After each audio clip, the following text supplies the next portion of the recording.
di lokasi yang strategis di tengah kota Sukoharjo, salah satu elemen penting dalam memudahkan mahasiswa untuk memenuhi kebutuhan perkuliahan, tempat tinggal, kebutuhan sehari-hari, dan berwisata.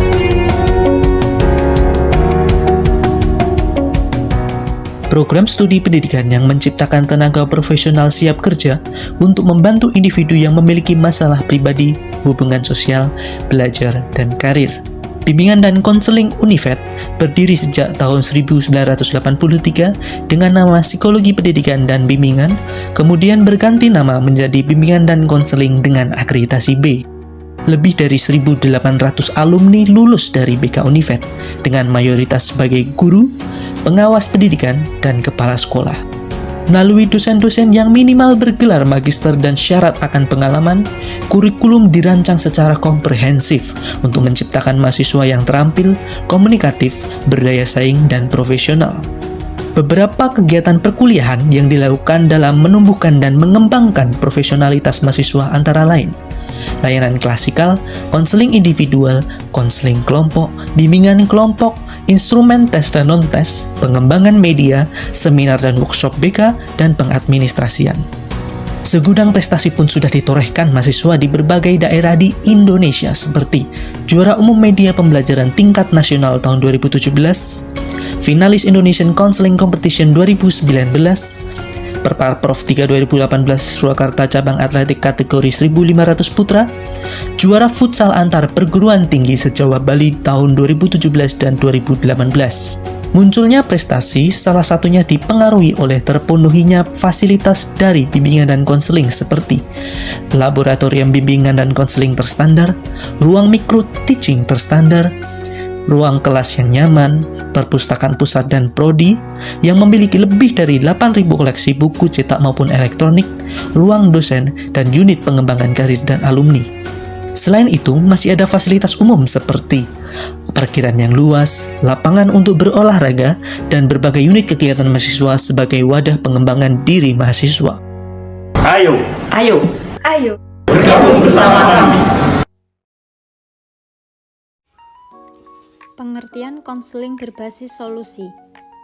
Konseling berbasis solusi atau Solution Focused Brief Counseling adalah pendekatan dalam konseling yang berfokus pada menemukan solusi untuk masalah yang dihadapi klien, daripada menganalisis atau mengeksplorasi penyebab masalah tersebut secara mendalam. Pendekatan ini menekankan kekuatan dan sumber daya yang dimiliki klien, serta potensi mereka untuk mencapai perubahan positif. Tujuan konseling berbasis solusi adalah untuk membantu klien mencapai perubahan positif dalam hidup mereka dengan fokus pada solusi dan kekuatan yang dimiliki. Berikut adalah beberapa tujuan utama dari konseling berbasis solusi. Yang pertama, meningkatkan kesadaran diri, membantu klien menyadari kekuatan, sumber daya, dan kemampuan yang mereka miliki untuk mengatasi masalah.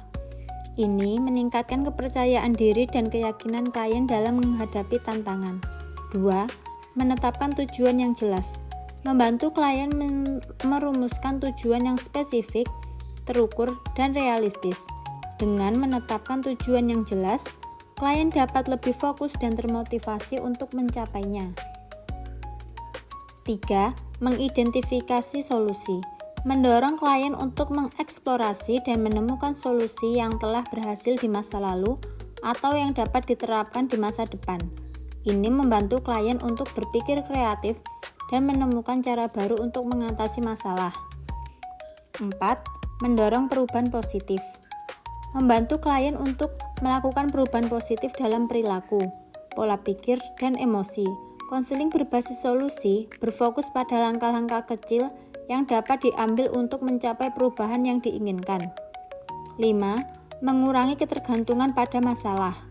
Mengalihkan fokus dari masalah yang dihadapi ke solusi yang dapat diterapkan. Ini membantu klien untuk tidak terjebak dalam pola pikir negatif dan lebih berorientasi pada masa depan. 6.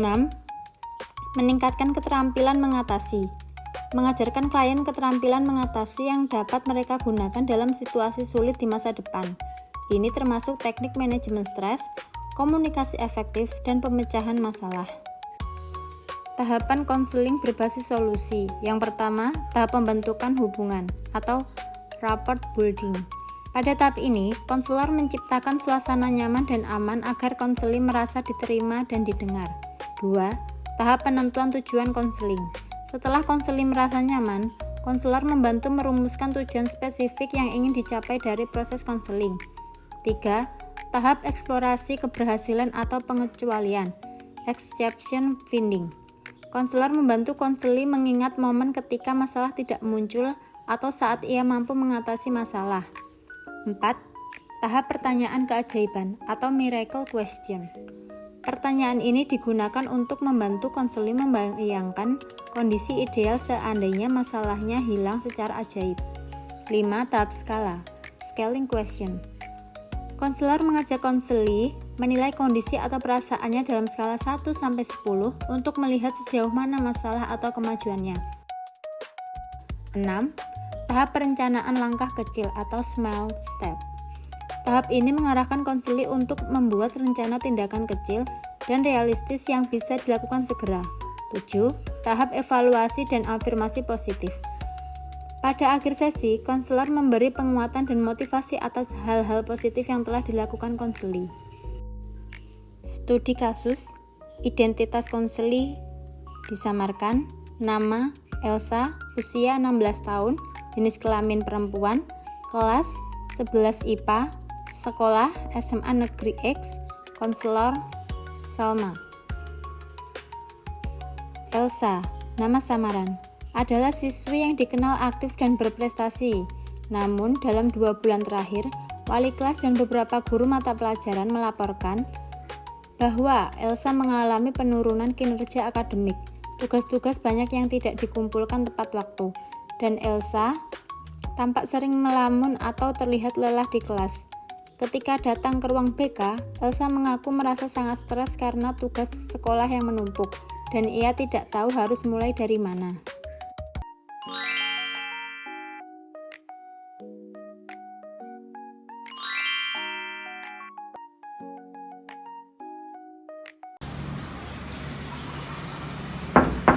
Permisi, Bu.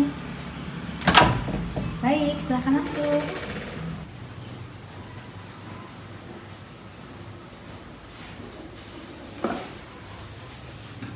Assalamualaikum, Bu. Waalaikumsalam. Boleh perkenalkan diri terlebih dahulu? Perkenalkan, nama saya Elsa dari kelas 11 MIPA 2, Bu. Baik, Mbak Elsa ya berarti ya.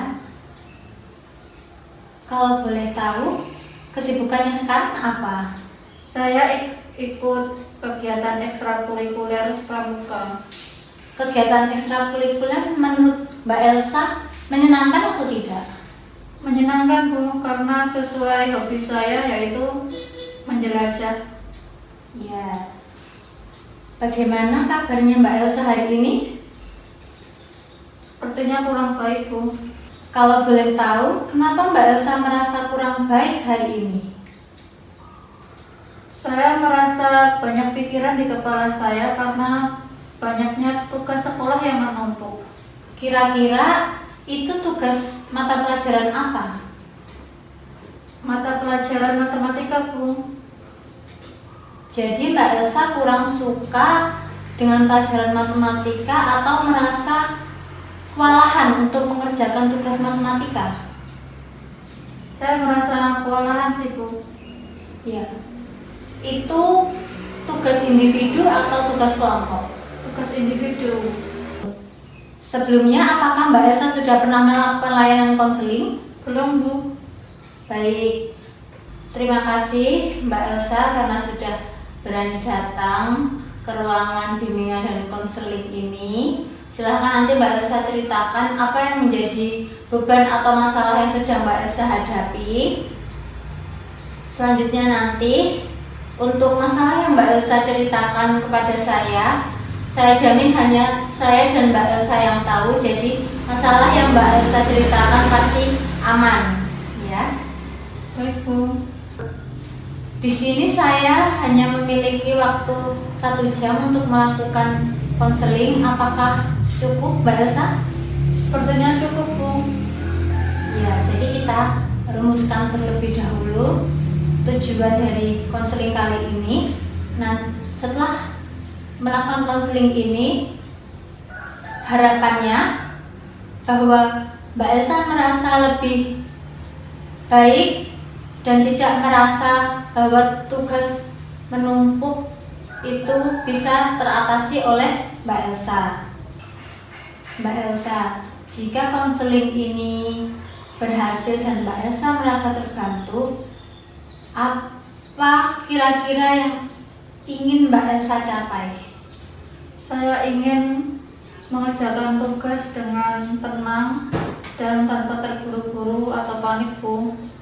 Baik, jadi tujuan dari layanan konseling kali ini yaitu Mbak Elsa mengerjakan tugas dengan lebih tenang dan tidak merasa kewalahan lagi. Pernahkah kamu mengalami hari atau minggu di mana kamu merasa kewalahan terhadap tugas yang menumpuk tetapi kamu bisa melewatinya dengan cukup baik? Minggu lalu pernah, Bu, tapi saya mencoba mengerjakan satu persatu tugasnya. Wah, itu keren. Apa yang kamu lakukan saat itu? Saya membuat daftar tugas dan saya mencoba mengerjakan mulai dari yang paling mudah dulu, Bu. Baik, itu strategi yang cukup baik. Apakah kali ini kita bisa melakukan itu lagi? Bisa, Bu. Sekarang saya ingin bertanya pertanyaan yang agak unik. Bayangkan ketika di malam hari Mbak Elsa tertidur dan Mbak Elsa di pagi hari terbangun dan Mbak Elsa merasa bahwa masalah yang Mbak Elsa hadapi sudah tidak ada lagi. Saya bangun akan merasa lebih tenang dan saya akan bersemangat ketika mengerjakan tugasnya dan saya akan tidak panik lagi di pikiran saya, Bu. Apa yang akan terlihat berbeda dari ekspresi atau sikap Mbak Elsa? Saya lebih bersemangat dan tidak kelihatan murung seperti sebelumnya. Sekarang saya ingin Mbak Elsa menilai angka 1 sampai 10, di mana angka 1 berarti Mbak Elsa merasa sangat kewalahan dengan tugas yang menumpuk, dan angka 10 berarti Mbak Elsa sudah mampu mengatasi kewalahan yang Mbak Elsa hadapi. Kira-kira Mbak Elsa berada di angka berapa? Angka 4, Bu. Baik, di angka 4 itu sudah cukup baik. Kenapa Mbak Elsa tidak mencoba ke skala yang lebih rendah, misalnya 2? Enggak, Bu, karena saya sudah mencoba membuat daftar tugas dan saya sudah mencoba mencicilnya satu persatu. Baik, setelah berbincang dan melakukan konseling kali ini, mungkin kita bisa naikkan skala 4 menjadi 9. Apa langkah yang bisa Mbak Elsa lakukan? Mungkin saya akan mengerjakan tugasnya tanpa menggunakan HP, Bu. Baik, itu salah satu langkah yang cukup baik dari Mbak Elsa. Mungkin bisa kita coba. Baik, Bu. Bagaimana kalau minggu ini Mbak Elsa membuat langkah kecil terlebih dahulu, misalnya membuat daftar tugas dengan mengalokasikan waktu 1 hari, di mana 1 jam Mbak Elsa mengerjakan tugas tanpa adanya gangguan HP. Baik, Bu, saya setuju, itu sangat realistis. Apakah Mbak Elsa ingin mencobanya? Bisa, Bu? Mau kita sepakati sebagai langkah pertama minggu ini? Boleh, Bu, besok saya akan mencobanya. Baik, terima kasih Mbak Elsa. Nanti silahkan dicoba untuk besok hari ya. Baik, Bu. Bagaimana perasaan Mbak Elsa setelah mengikuti layanan konseling kali ini? Saya merasa senang, Bu, karena Ibu telah mau mendengarkan masalah yang sedang saya hadapi. Apakah boleh, Bu, kalau saya sedang ada masalah lagi, Ibu apakah mau mendengarkan keluh kesah saya? Tentu saja.